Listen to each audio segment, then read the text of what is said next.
किधर गए? बुलाई आपको चंदन चंचल बुला रहे हैं, आइए। आई जी बबीता जी। बबीता जी से हम लोग पुराना चीज कुछ सुनेंगे। बबीता जी आइए। कबेला हाउस होता बहुत ज्यादा।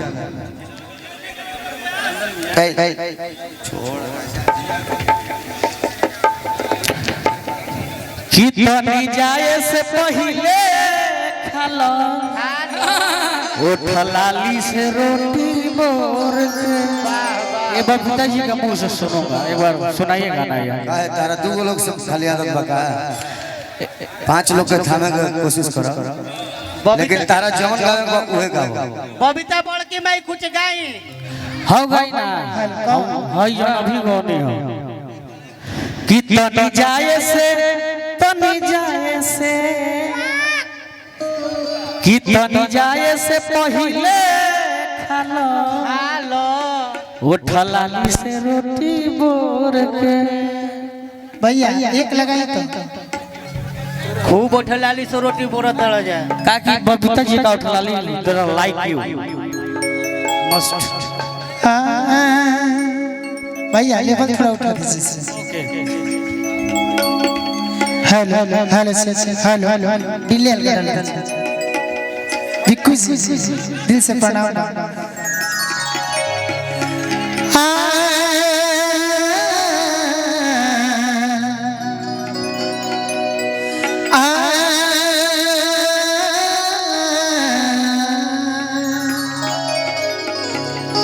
हमारे चंदन भैया का बहुत अच्छा सॉन्ग है कि हरियर टिकुलिया लारदा टिकुली सटले बानी। लेकिन बबीता जी आप ये लाइन गाइए ना, अरे कि पिया भइला गुलारी के हो फूल, यही गाइए। ठीक बा, एक इसको चेंज करिए। आप ये गाइए, उसका हम एक जवाब रखे आपको देंगे। आ जाइए हैं ना वो ट्यून में ये गाइए ना। छोड़ी कवना हरी में हरिया कि ध्वनि तनी बुझला चरिया कि बेटा बेटा ना बानी पर दे ये ध्वनि तनी बुझला चरिया। भाई दिल जीत एगो मैं गाना गाया था, मैं कोबरा म्यूजिक पे गाना गाया हूँ, हम खुद आप जब मिले न त मन मारता हमार गेहूं निठन मारता, कबो मार सकता है। मैं गाया था गाना ये ध्वनि तनी बुझला चरिया। इस गाने को गाइए, ये बहुत बड़ा गाना है। लोग कहता है कि थोड़ी चटना कहता है, ये गलत बात है ना। एक बात थोड़ा को अच्छा नहीं लगता। मैं गाना गाया। चंदन जी एक बात सुनिए, आपको जो गीत से पहचान मिला वो गीत गाते हैं। हम आपके गाना के फैन हैं। हमको जो गीत से पहचान मिला वो गाइए करेंगे। आप बोलिए कि छोड़ी कवना हरी में हरिया कि पिया भइला गुलारी के हो कि छोड़ी मोबाइल दुकान में आज हरी में हरिया। विक्की भैया, विक्की भैया ये कहले हाँ, अरे नवनीत भैया इधर देखिए, इन्होंने कहा कि छोड़ी गवना हरी में हरिया कि पिया भइला गुलारी के हो फूल। तो हम एगो गाना सोचनी कि बबीता जी से जब दिलब तो कुछ कहब कि लेडी रंगदार घर जनमवा, अरे तो दड़वा में राखी लहो हथिया, तो लेडी रंगदार घर जनमवा, दड़वा में राखी लहो हथिया, लेडी रंगदार घर जनमवा, तो लेडी रंगदार घर जनमवा, लेडी रंगदार घर जनमवा, दड़वा में राखी लहो हथिया। हर हर हर हर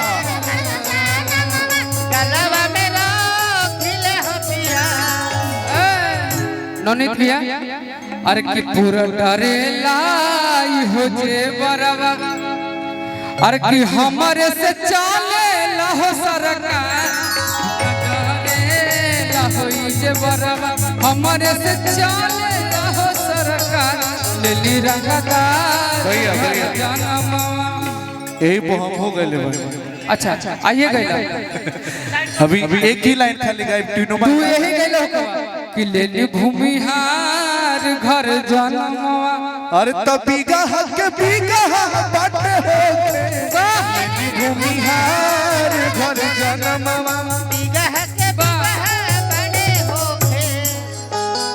बस इतने कहे कर और कुछ कहा पहले कहिए ना नहीं आप लोग कहिए बबीता जी कहिए कवन सवतिया मनल ने मतिया कवन सवतिया मनल ने मतिया अपना गुजरिया कइला लगू सुनी सुनी लागल से जनिया सुनी सुनी लागल से जरिया पिया भैया भूला के हो छोड़ी गवना हरि में हरिया पिया भइला गुलारी के हो छोड़ी गवना हरि में हरिया पिया भइल गुलारी के हो छोटू भैया बबीता जी मेहरारू कहिए ए पर मेहरारू कहिए अरे रात भर सैया हमर बढ़े टेम्परेचर रात भर सैया हमर बढ़े टेम्परेचर रात भर सैया हमर बढ़े टेम्परेचर तू धारा देला घर से तू धारा देला घर से तू धारा देला घर से तू धारा छोड़ी गवना हरि में हरिया पिया भैया गुलारी के हो छोड़ी गवना हरि में ए राजा जी कहता काहे हमर राजा जी सूट सलवार रजबू साड़ी चुभे कमरिया में सलवार साड़ी चुभे कमरिया में अरे सूट सलवार रजबू साड़ी चुभे कमरिया में ले लो मैं कसी मजा जगरा मजा दी गरनिया में ले लो मैं कसी मजा दी ए राजा गुरही जले मिया बिचार पिया में लगा में वाह कविता कहियो हमारा प्रोग्राम होई ना अकेले कभी हम आपके एकदम इज्जत से सम्मान से श्रद्धा से बुलाए क्या कि आप वो कलाकार है ना कि कोनो माहौल में अपने आप के ढाल ले तो छोड़ी गवना छोड़ी गवना हरि में पिया भैया गुलारी के छोड़ी गवना हरि में हरिया पिया भइल गुलारी के हो छोड़ी गवना हरि में हरिया ए राजा जजे बाहरा से घर नहीं बतिया सच कहता कि जिंदा ना कोई बतिया सत्रह